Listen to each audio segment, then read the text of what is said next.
Because they're sitting back and watching. They're not doing it. They already see what happened to what they call them, whistleblowers. And they're just sitting back watching right now. But we've gone out there, we've been taking, I know it's like wearing red underwear soaked in gasoline, and all they got to do is throw a batch and up you go. But what the heck, right? I mean, that's the way we look at it. No, we might as well, because time is the way things are today, in this last little period. It's too many things going on. And they've not moved. They're not going to wait on us. We don't have time to, well, shoot, we strategic matter, this is a repression. It just take us so many years to do that. We have to get busy right now. And those people that are sitting back there hiding and know where we're coming from have a few of the keys. So you can still hide your hand, but open up a few of the doors. And you already see what we do. We're going to take care of it. We're going to take care of your business too. Of course, we know what you did with Indians and that. Just, it's okay, all right. No, we're gonna, you know, some of this new worldism, you're gonna have to twist people's arm a little bit. It's not gonna be like we just lovey-dovey and make a new world. There's gonna have to be, serious birth pains and death pains. We want to keep the numbers of dead and injured as low as possible. But the whole world is supposed to move from crackpotism to goodness. Hey man, we just don't want the guillotine and all that stuff out. You know what I mean? Robespierre and them. So we've already seen what they did with Obama. It's crime. You know, that's FBI, they remember Flight 800, remember Flight 800? They know that looked like. And the white folks too, they have these groups that are still, the relatives of those people, they don't accept that stuff.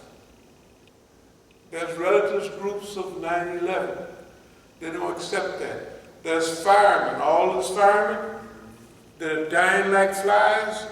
It had to be something else in there, man. Right? There's something in there, man, that's killing us. It's killing them. And you know, firemen are like police, they're like team members. They have some esprit de corps, no doubt about it. Right? You know, this man, you know, they don't like it. And they're saying it. And the Congress is Zionist controlled, and they got to go down there and beg the people, you know, please help us. We're dying, and if you don't help us quickly, we'll all be dead by the next few years from that stuff, whatever it was, right? So this is technically this is our time. We didn't look for it, but this is our time. But we can't do this. We're saying to those people, let's put it this way, if you technically love your country, this is the time to do something about it. You have to form your little team, make it a little clear, this is what we're going to do, and manage it, but we have to get busy. Like I say, I'm willing to go on out there, like I say, with red underwear on, dipped in gasoline. And I know y'all know it too because you're everywhere. Remember I was saying I went down on the ground to do some push-ups? Over here where I run, I don't know if I mentioned. And I just, you know, where you get down. And man, you all right? Everything okay? I said, yeah, I'm fine. Just get down and do some push-ups.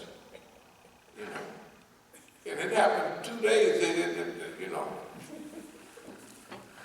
I said, so I don't think people are that caring that they see you getting ready to do push-ups on the street, that they, can I help? Everything all right? Are you running up the hill? Is everything okay? And I'm in California. Those are real hills out there. You gonna be all right? Is everything? And these are all white folks. White folks don't usually have niggas. You fine? You okay? You know, can I help you? Give you a glass of water, right? You know, I mean, just being realistic. There are some good Euros, there's no doubt about that. But it's not that many. On that trail with me everywhere I go. You know what I mean? And I can't get away from it. Right? It's ridiculous, you know, I mean, it's ridiculous. So,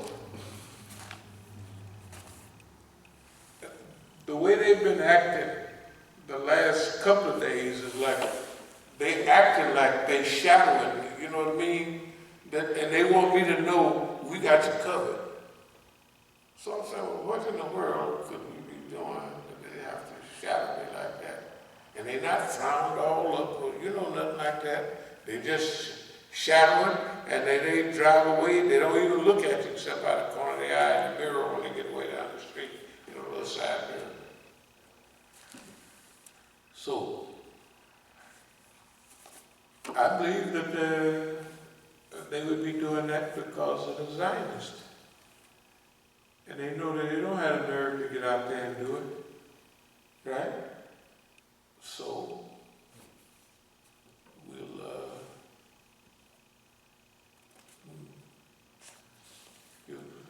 kind of, you know, not protect no Negro in it, but kind of look out for it in a way. That's the way it smells, and that's the way it looks. Okay, so we'll speed up. America has been defeated by the Zionists, trained, defeated to fight. Yeah, they've been fighting for white folks, I mean for the Zionists. Use all captured resources, the interest of the captured. Like America, you know, when you capture a people or a city or a country, like the Americans beat the British. Then the British now are the best American allies, right? Or Americans captured and brutalized the Indians. But the Windtalkers and all that people, the highest rate of the military on the Indian reservation, and the most decorated troops in the U.S. is Buddha heads in Germany. The Japanese soldiers, of course, after that is Negroes. The Japanese, they had Japanese, so they got them out of them doggone penitentiaries. So, no. Interned? Yeah, interned. Call them concentration camps. Well, we don't want to call them concentration. They're interned camp. Their mama and daddies in concentration, and their children, and they over in Germany getting the most decorations in Italy and everywhere, the Japanese. And number two, the Negro. It wasn't even no, you know, like we talk about the Tuskegee Airmen. Whatever they was, they didn't lose no planes from enemies, you know what I mean? From what we saw. Maybe a couple fell out of the sky, but them Negroes looked out for them white folks. I mean, and after a while, the white folks are saying, well, since we're going over to Germany today, could I have them niggas out there all of them? Because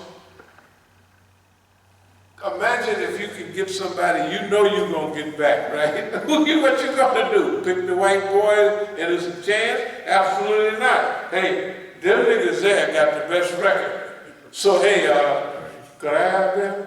You know what I mean? Y'all can choose who you want. Because of racism or whatever, them niggas will get you back.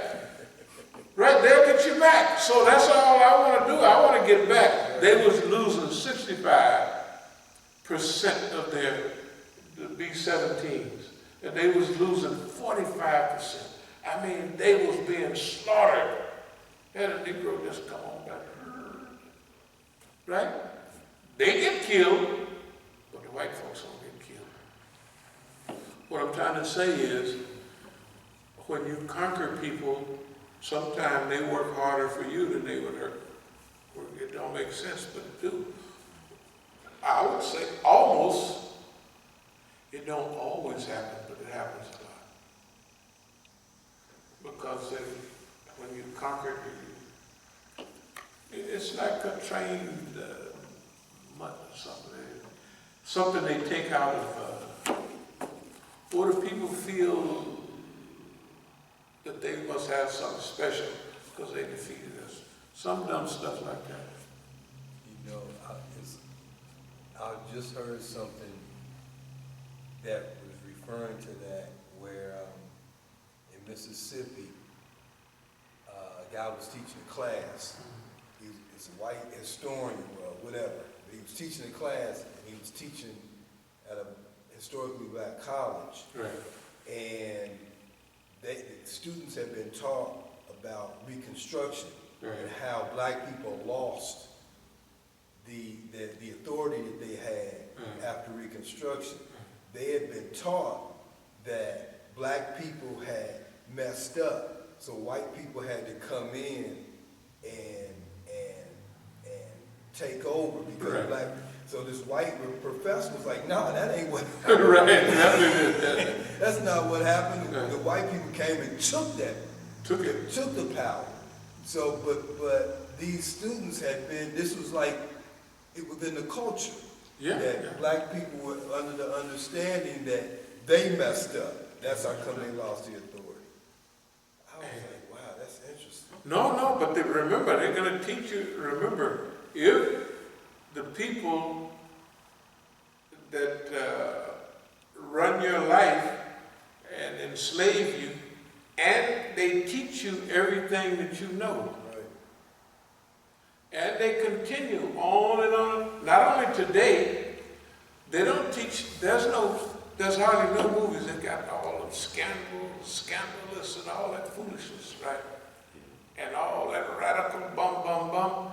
But they don't have no moral, ethical, black, people of color, systematic managers, organizers, and people that you would feel. If they come on, you gotta be comedy. Niggas have to be Amos and Andy and Fred Sanford and them, and whatever they have now. You can laugh at niggas and with niggas, but you can't respect them and their ability, and they're not gonna show.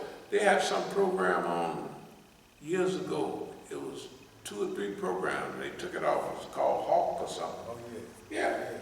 They got him off of there. Right? They got him off. You don't nobody even know who's Hawk. I don't know no Hawk. Because he was too systematic, and he was somebody you would respect. Mm-hmm. So they can laugh at you and all that. Like I said, Fred Sanford, you stay on that for 50 years.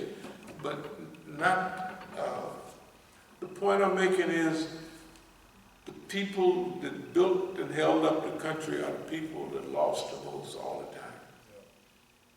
They just took everything from them. But you gotta remember now, all of that is coming around.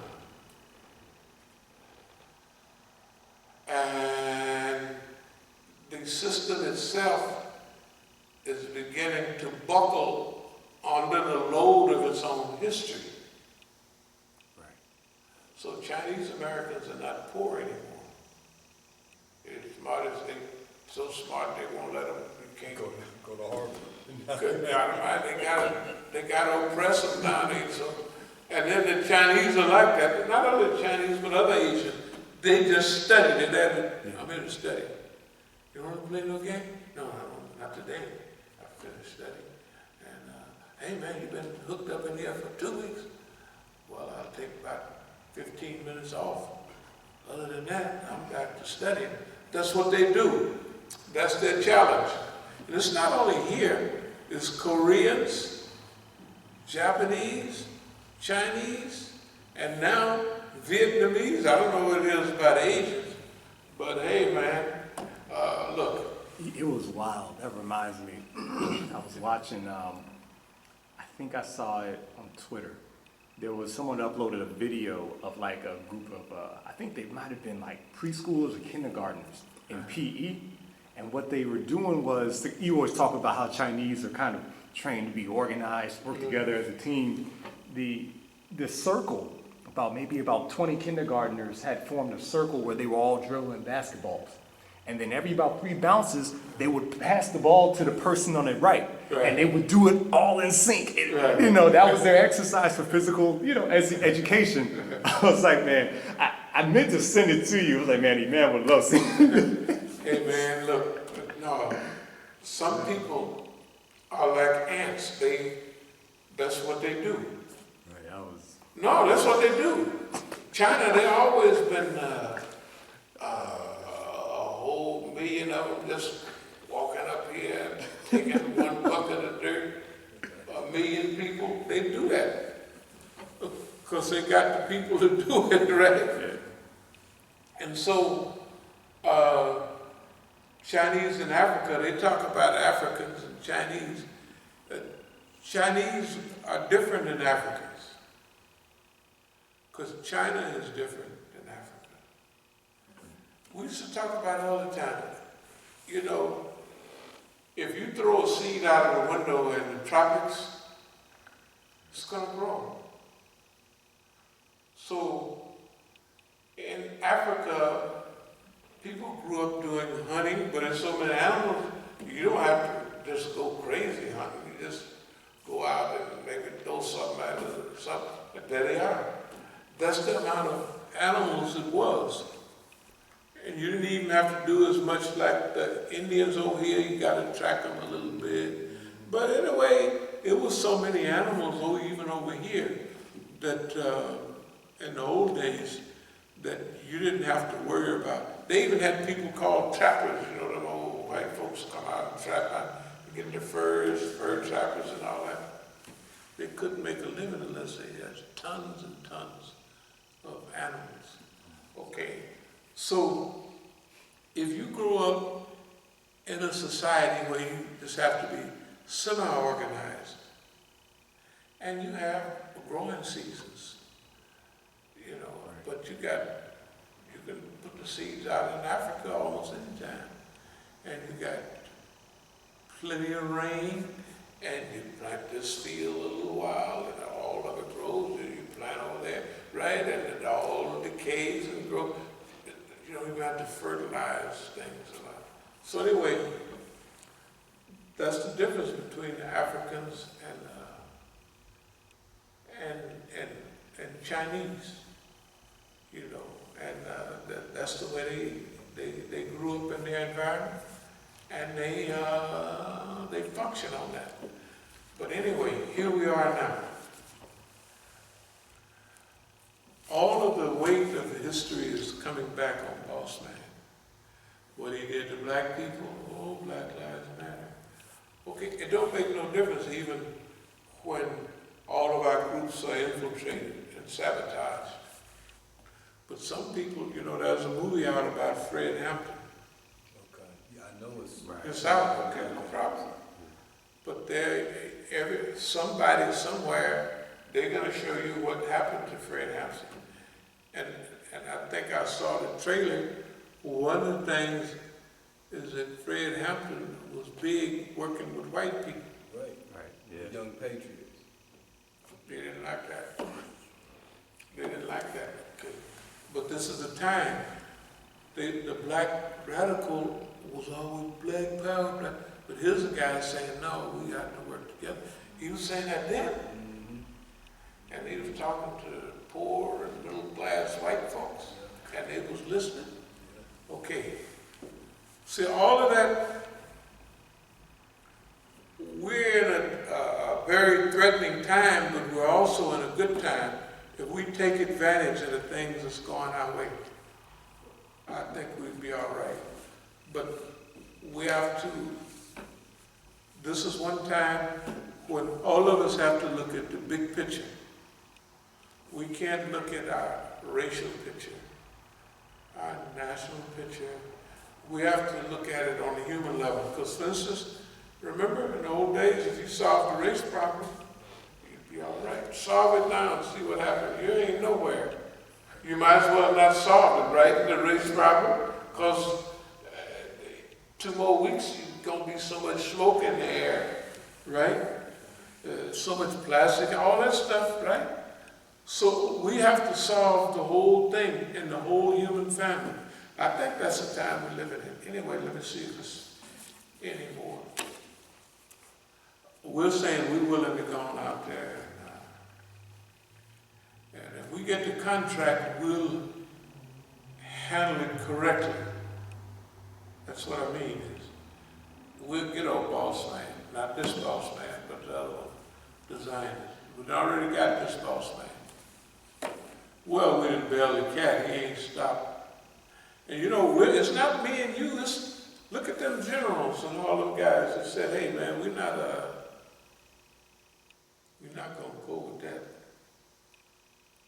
We're not, it's like, all of those people, they don't want me and you to be free, but they don't want to be controlled in their country. Wait a minute, you're destroying, look at how they're looking at it. And especially the ones that's been up there. Somehow we fought these wars for the Zionists. All of them, Colin Powell, they know what they was fighting for. Right. They know who was pulling the strings. They said, oh man. And all of the rest of them old generals, those are crackers.